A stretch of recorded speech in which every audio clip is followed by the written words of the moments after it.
In this video, we will discuss no FTs takeoff. Normally pilots are trained to perform takeoff with FTs on. This is standard day-to-day airline operation. It is important to understand why FTs are used, and what to do when they are not available. FTs provide clear visual guidance to the pilot.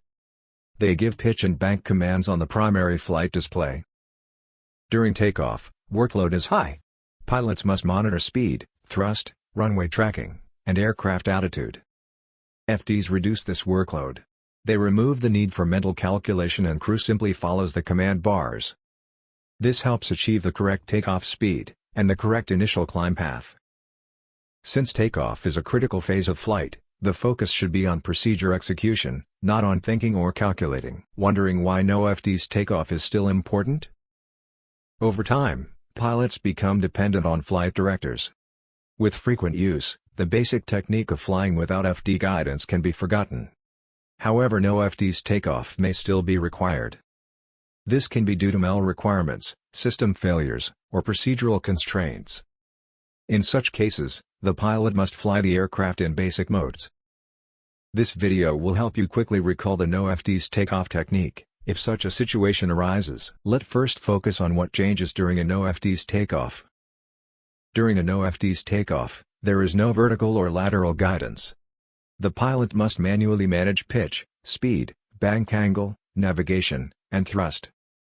Auto thrust guidance linked to SRS is also not available.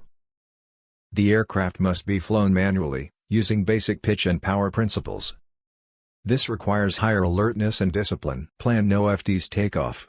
For a planned no FTs takeoff, there is a simple way to remember the procedure. The mnemonic is STAF. S for speed. Select climb speed. The default speed is 100 knots. D for thrust. Set thrust levers to climb detent. A for auto thrust. Activate auto thrust. F for flight directors. Turn on the flight directors.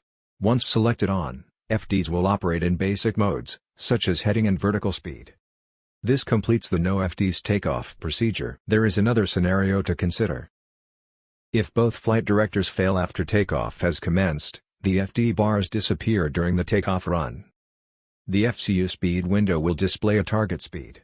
This speed will be V2, or current speed, whichever is higher. Auto thrust remains armed. At thrust reduction altitude, lever climb will flash. The pilot must set thrust levers to climb. Again, apply the STAF procedure. Select speed. Set thrust. Activate auto thrust. Turn on flight directors. At acceleration altitude, the target speed will not automatically increase. The pilot must manually accelerate to green dot or clean configuration speed. Another important case is takeoff with no V2 entered in the FMGC.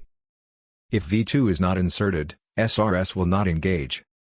5 seconds after liftoff, vertical speed mode engages and the current speed becomes the FCU target speed. In this case, the aircraft must be flown manually. Speed must be selected manually at acceleration altitude.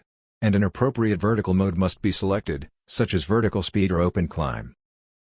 Lateral mode will depend on FMGC or FCU selection. Managed NAV, or selected heading. Remember this clearly. SRS is linked to V2. No V2 entry means no SRS guidance. Flight directors simplify takeoff.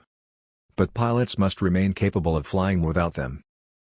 No FT takeoff is about discipline, basic flying skills, correct use of procedures.